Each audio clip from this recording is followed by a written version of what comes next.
할렐루야. 오늘 사도행전 계속해서 4장에서 6장 말씀. 이 새벽 초대교회 어떻게 핍박 가운데서도 담대하게 복음을 전했는지 한번 살펴보고자 합니다. 어제 화요일날 교육자 원리회가 있어서 청하 큰샘교회 갔는데 그 목사님이 지난 한 2년간 복음을 어떻게 전했는가 그 얘기를 하시면서 복음에 붙잡힌 그런 모습으로 설교를 하는 모습을 봤는데, 지금도 마찬가지 우리에게 주어진 사명, 가서 복음 전하라는 그 사명, 가서 제자 삼으라는 그 사명. 그러면 초대교회가 어떻게 담대하게 복음을 전했는지 우리도 보고 배우고 또 우리도 그 주인공으로 증인의 삶을 사는 여러분 되시기를 주님의 이름으로 축복합니다. 교회가 성장하면 핍박도 거세기 시작합니다. 그러나 오늘 본문 보니까 성도들은 담대해졌다. 어떻게 그럴 수 있을까? 예수님이 돌아가셨을 때 12 제자들이 다 도망갔는데,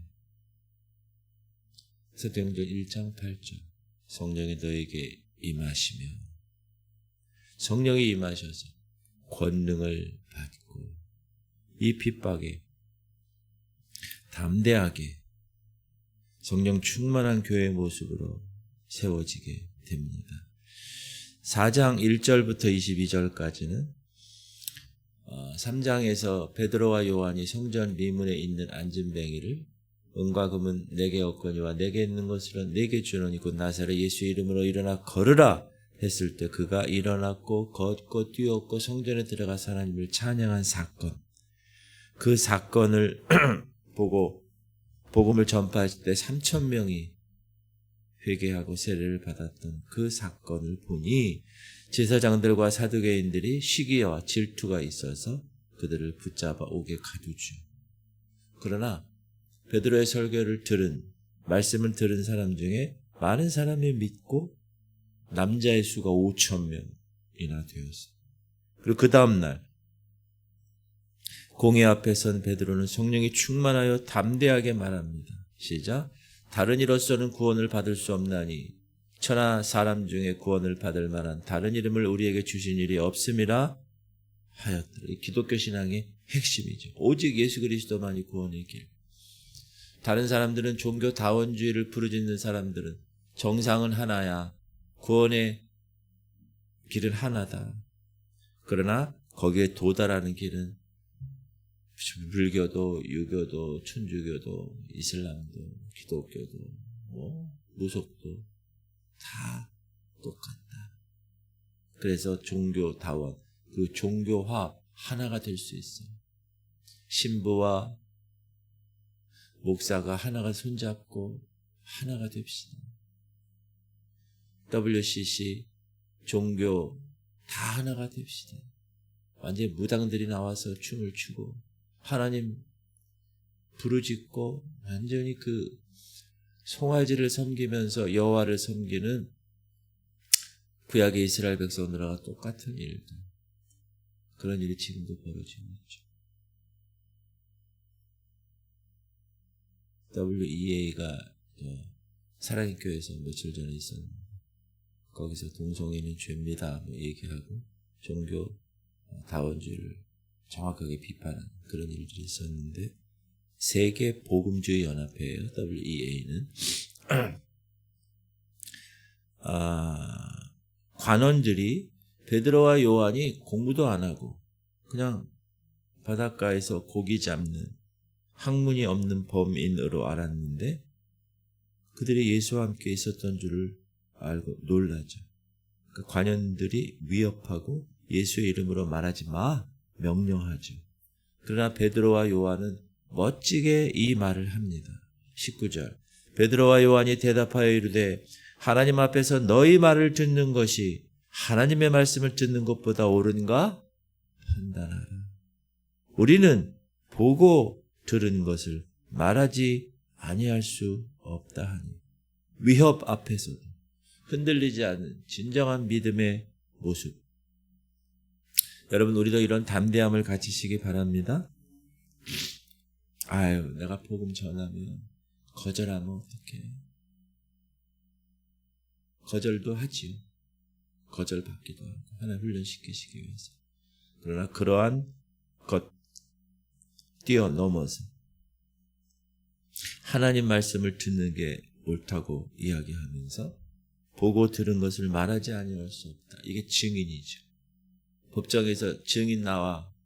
왜 나와요? 그 사람이 보고 그 사람이 들은 거를 진실되게 말하는 거예요.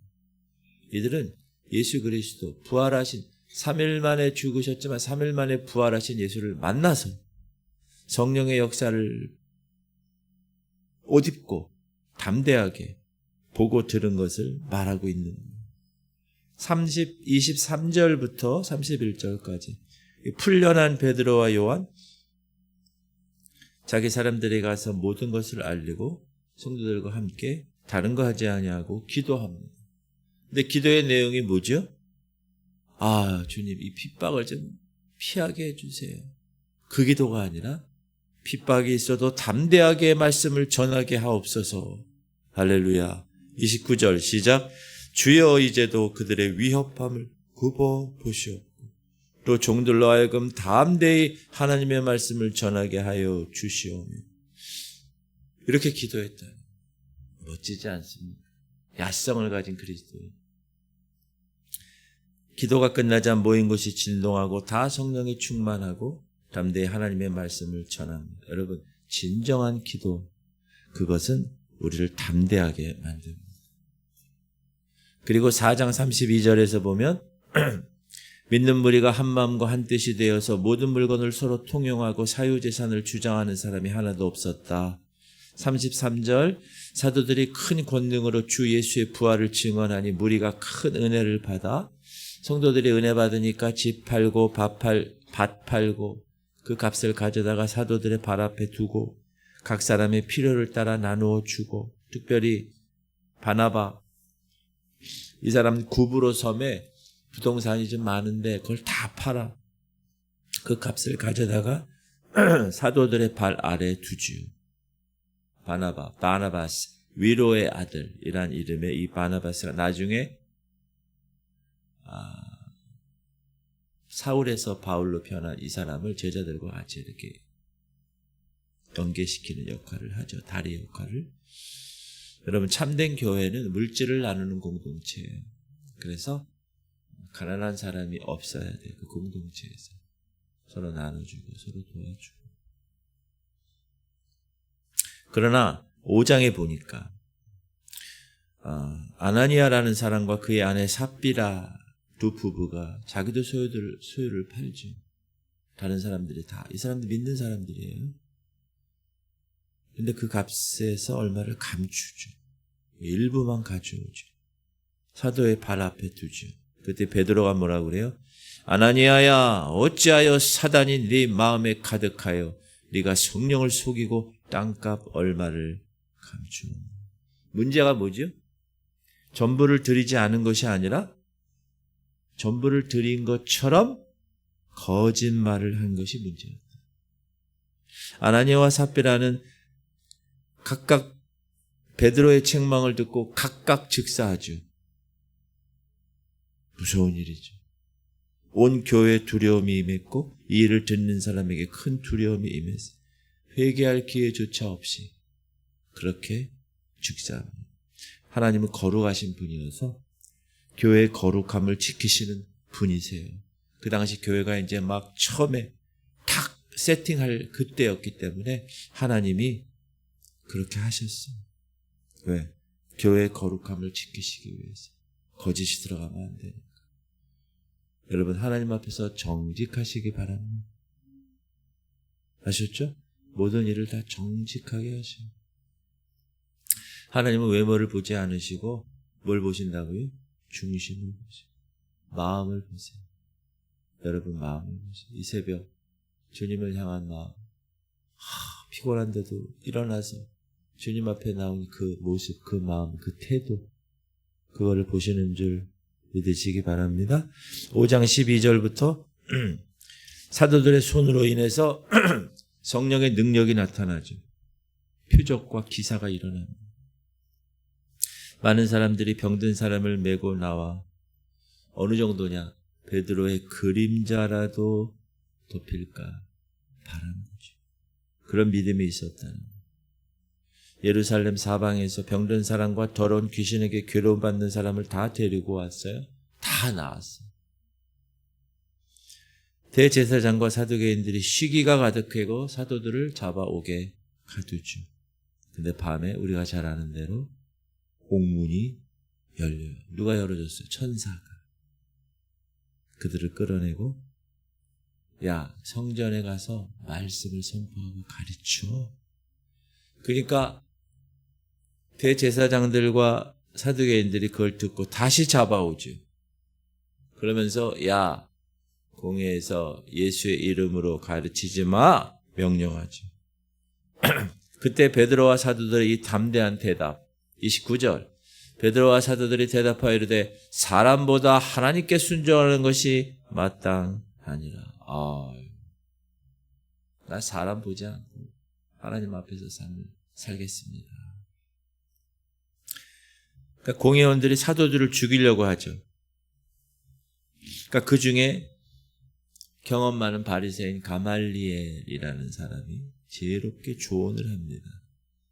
여보시오, 만일 이 사건이 하나님으로부터 났으면 무너뜨릴 수 없어요. 물론 사람에게 났으면 무너질 것이요. 과거에도 그런 일이 많이 있었어. 우리 한번 지켜봅시다. 그래서 어르신이 그렇게 얘기하니까 사도들을 채찍질하고 예수 이름을 위하여 이름 부르지 마. 그러나 그들은 의도 터져도 예수의 이름을 말하고 야, 내가 의도 터지는 것도 합당한 거야. 기뻐했다 오히려. 이야, 42절. 그들이 날마다 성전에 있든지 집에 있든지 예수는 그리스도라고 가르치기와 전도하기를 그치지 아니하니라. 성전에 있든지 집에 있든지 회사에 있든지 일터에 있든지 학교에 있든지 학원에 있든지 고난 가운데서 능욕을 당해도 의도 터져도 손가락질 당해도 왕따 시켜도 기쁨으로 복음을 전하는 것, 그것이 초대교회의 모습이었다. 여러분 그렇게 사시고 싶으시죠? 근데 쉽지 않아요. 성령의 능력을 받으면 그러나 가능하죠. 할렐루야, 감사합니다. 그리고 6장에 보면 제자가 점점 많아지는 거예요. 그렇게 핍박을 하면 할수록.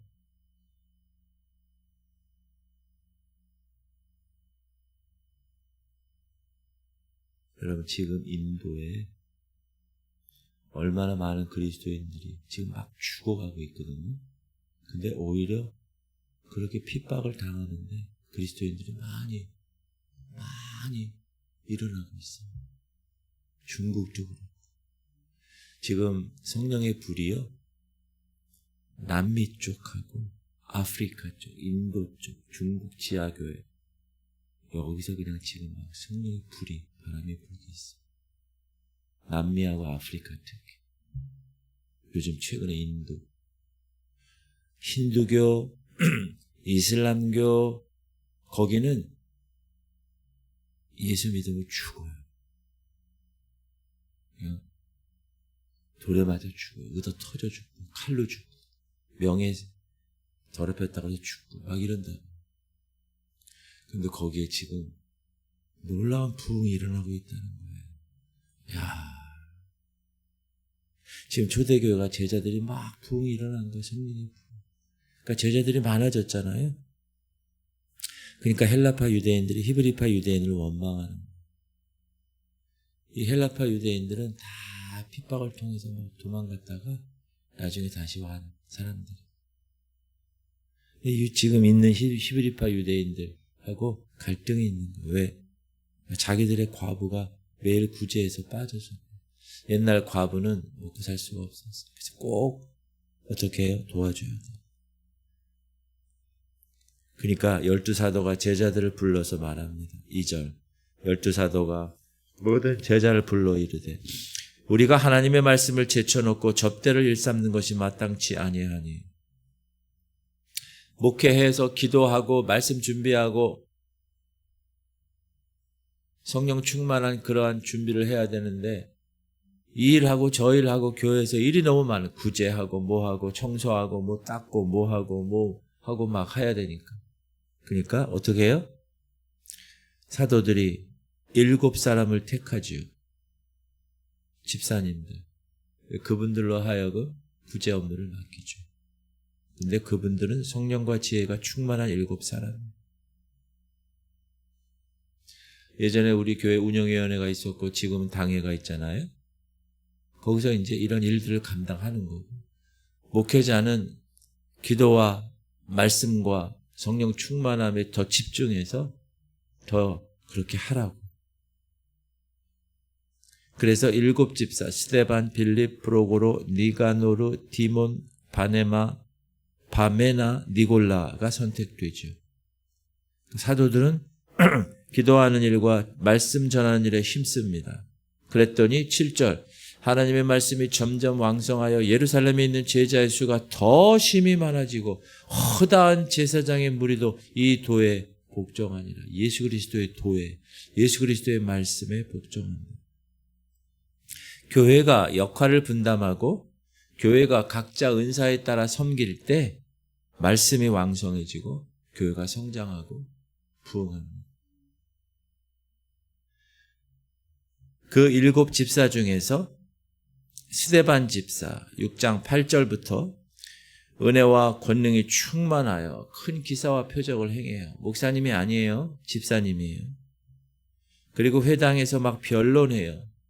근데 제사장들과 바리새인들과 막 변론하는데 그 스데반의 지혜와 성령 능력을 당하지를 못하는 거예요.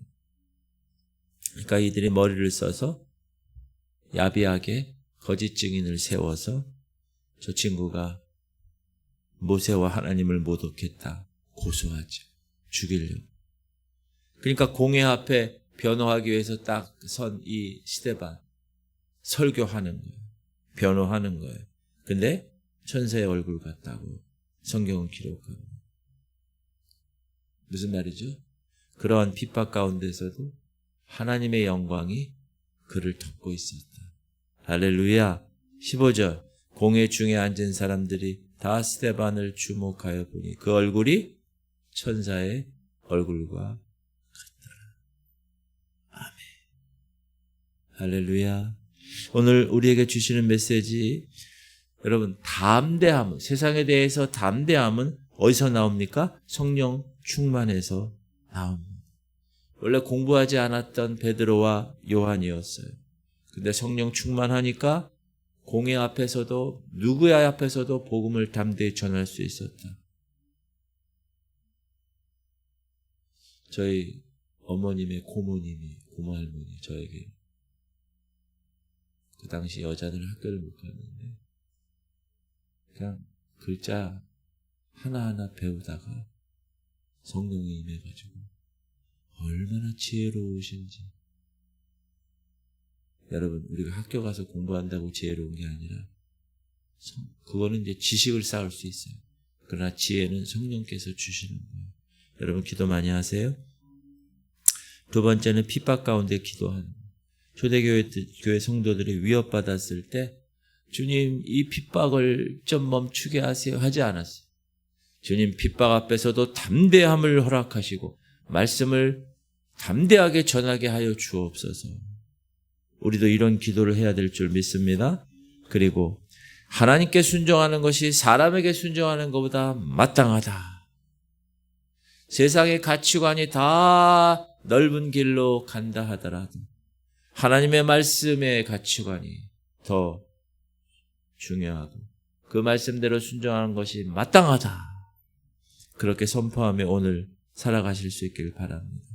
초대교회는 물질을 나눈 것처럼 교회는 나누는 공동체, 또 아나니아와 삽비라 사건을 통해서 하나님 앞에서의 정직함이 얼마나 중요한지 우리에게 말씀하시고, 또 사도들은 기도와 말씀에 전념하고 집사님들은 구제 업무를 맡은 것처럼 각자 은사가 있습니다. 은사에 따라 충성스럽게 역할을 분담하고 섬길 수 있기를 바라시고, 또 사도들은 채찍질을 당해도 능욕받는 일을 오히려 합당한 일로 여겼다는 거예요. 여러분, 막 고문당하고 막 의다 터지는 것을 기쁘게 여겼다는 거예요. 이야, 여러분 어떤 상황에서도 기쁨으로 주님을 섬기시길 바랍니다. 이 새벽 우리 모두 초대교회와 같은 담대함과 믿음을 사모합니다. 핍박 가운데서 흔들리지 않고 날마다 복음 전하고 서로 사랑하고 나누는 아름다운 공동체를 세워가기를 소망합니다. 따라합시다. 사람보다 하나님께 순종하는 것이 마땅하니라. 아멘. 오늘 이 말씀 붙들고 주님의 증인으로 세상을 향하여서 하나님을 전하는 여러분 되시길 바랍니다. 기도 제목. 주님, 우리 성도들이 핍박 가운데서도 성령을 담대하게 전하게 하시고 하나님께 순종하는 것이 마땅하다. 사람에게 순종하는 것이 아니라, 그리고 교회 내에서 역할을 분담하고 은사대로 섬기게 하시옵소서. 우리 할인이를 붙들어 주시고 우리 민우 그리고 김인상 우리 성도 공황장애를 위해서 기도해요. 최수빈 우리 귀한 성도 재활을 위해서, 그리고 최영자 누님, 김은희 권사님, 강웅예 권사님, 김원정 권사님, 김한나 권사님, 김사라 권사님, 김은희 권사님 오늘 병원에 이제 다시 한번 가서 점검을 할 거예요. 오늘 아침 기도해 주시길 바랍니다. 우리 주님 이름 부르고 통성으로 기도하겠습니다. 할렐루야. 주여 역사하여 주옵소서.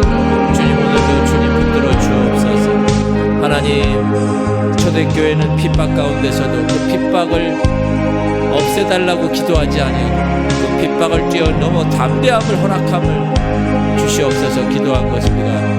하나님, 우리도 성령으로 담대하게 하여 주옵소서. 그러기 위해서 성령 충만하게 하여 주옵소서. 하나님께 순종하는 것이 마땅함, 사람에게 순종하지 않냐고 하나님께 순종하는 것이 마땅함을 깨닫고 오늘도 하나님 말씀에 순종하고 주의 놀라운 은혜에 잠겨